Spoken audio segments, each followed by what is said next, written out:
Bonjour à toutes et à tous, bienvenue pour cette vidéo d'information de la mairie de Mennecy du vendredi 26 février 2021. La semaine qui vient va être marquée par l'ouverture d'un nouveau centre de vaccination en Essonne, à Mennecy, à la salle Michel-Ange. Ce centre qui a été autorisé par l'État fait partie de 3 nouveaux centres de vaccination ouverts dans notre département, à Mennecy, Corbeil et Ris-Orangis. Il a pu être organisé et monté grâce à l'implication de la communauté des professionnels de santé qui va être mobilisée pendant plusieurs semaines à compter de lundi pour pouvoir accueillir les personnes cibles pour les vaccinations. Les rendez-vous se feront uniquement par prise de rendez-vous préalable et aucunement en se déplaçant sur place.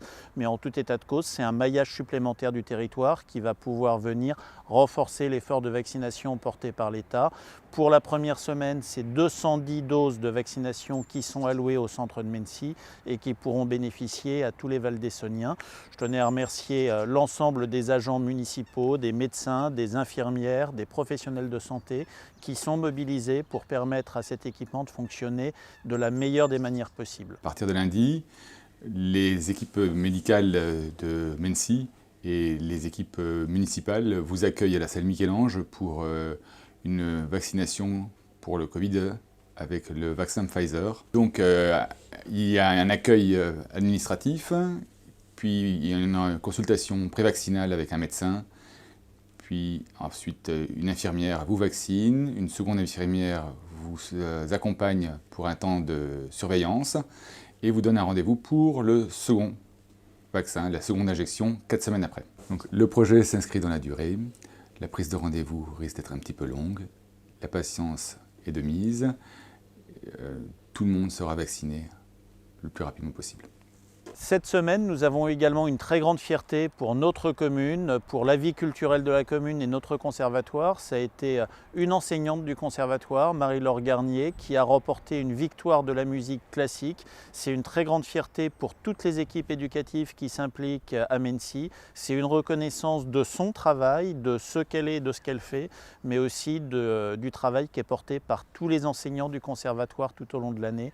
Alors bravo à elle et je ne doute pas qu'au-delà d'une récompense, eh bien, ce soit pour elle une étape pour pouvoir aller encore plus loin dans l'exercice de son art. L'équipe pédagogique et moi-même sommes très honorés de compter parmi nous Marie-Laure Garnier, professeure de chant lyrique au conservatoire, qui a été tout récemment sacrée révélation artiste lyrique de l'année aux victoires de la musique classique. Depuis quelques années, Marie-Laure Garnier propose des projets pertinents à ses élèves, en collaboration avec ses collègues musiciens notamment, afin d'enrichir et d'élargir leur expérience vocale. Nous sommes très fiers d'avoir à nos côtés une artiste et une pédagogue aussi remarquables. Marie-Laure Garnier est non seulement promue à un très bel avenir, elle est également une enseignante pédagogue très investie. Son parcours de musicienne et chanteuse lui a permis d'acquérir de solides bases techniques et musicales qu'elle transmet avec passion, bienveillance et rigueur à ses élèves. Ce samedi 27 février, comme c'est régulièrement le cas, le Rotary Club du Mennecy Val-d'Essonne organisera une collecte alimentaire au centre commercial Intermarché de Mennecy. Je vous invite, si vous allez faire vos courses là-bas, à être généreux. C'est pour une bonne action, c'est pour aider ceux qui en ont besoin. Lundi dernier se tenait en mairie centrale la présentation par les services de la mairie des travaux de réaménagement du centre commercial Paul Cézanne que nous proposons aux propriétaires et aux commerçants de réaliser. Ces travaux, c'est presque 750 000 € hors taxes d'investissement que la ville souhaite porter pour revaloriser cet espace commercial, pour achever la complétude de tout ce secteur qui borde le lycée qui est en phase de requalification aujourd'hui. Ces travaux, pour autant étant actuellement sur des terrains privés, ne pourront être portés que si les propriétaires accepte d'autoriser la ville à effectuer ces travaux en cédant les parties communes et les parkings qui aujourd'hui sont extrêmement dégradés pour nous permettre d'augmenter la capacité de stationnement, de le rendre plus agréable, de désimperméabiliser, de végétaliser, de créer du stationnement électrique, de renforcer la sécurité au travers de caméras, bref, d'en faire un lieu qui corresponde aux attentes des consommateurs.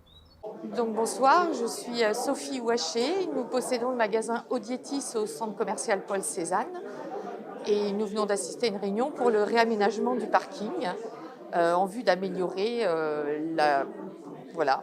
Oui, donc je pense que c'est un projet qui est nécessaire et qui ne pourra être que bénéfique pour les commerces, étant donné qu'aujourd'hui, le centre commercial Paul Cézanne a des parkings complètement insalubres, qui sont détériorés et en plus qui ont besoin d'être restructurés en termes de place et de tracé pour qu'il y ait plus d'accessibilité au commerce et plus de mise en valeur de nos commerces. Enfin, comme chaque semaine, une association va vous parler de la façon dont elle module son activité pour tenir compte des restrictions liées à la pandémie.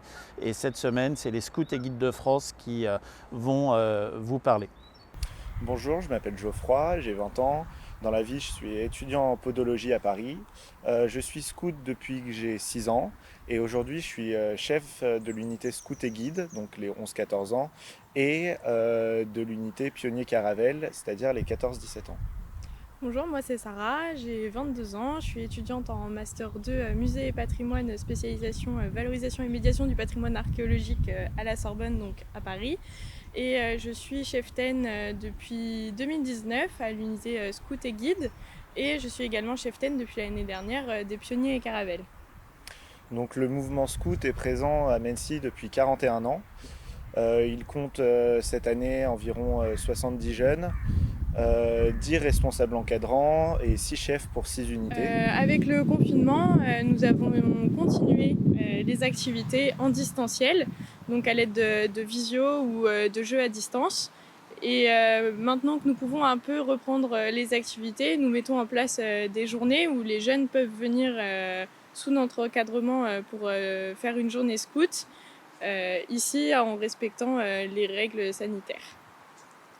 Et cet été, du coup, nous prévoyons des camps, dont un camp pour les 14-17 ans, les pionniers caravelles, que nous espérons faire en Suède, pour lequel, du coup, nous faisons des extra-jobs, c'est-à-dire de la vente de comtés, des papiers cadeaux, nous vendons des calendriers pour financer ce beau projet, pour faire un jumelage avec une unité étrangère. Et nous demandons également des subventions, dont la mairie de Mency qui nous a beaucoup aidé là-dedans et que nous remercions pour son aide. Et les autres unités partent aussi en camp 2 semaines ou 1 semaine en fonction de leur âge pendant l'été. Mais bien sûr, pour cela, il nous faut des chefs et des cheftaines. Donc si tu n'as pas envie de te contenter de la maison, du lycée ou de la fac et que tu es jeune, dynamique, que tu aimes être dans la nature, accompagner des jeunes, les encadrer et les accompagner à créer leurs projets, à les mettre en place, eh bien, tu peux venir te joindre à nous et tu peux également amener tes amis pour qu'on se réunisse ensemble autour du feu et manger des chamallows. Je vous souhaite à toutes et tous une bonne semaine et je vous invite à venir découvrir ces paysages dans les marais de Mency qui sont souvent assez peu connus des Mensois eux-mêmes mais qui sont des lieux de promenade absolument magnifiques.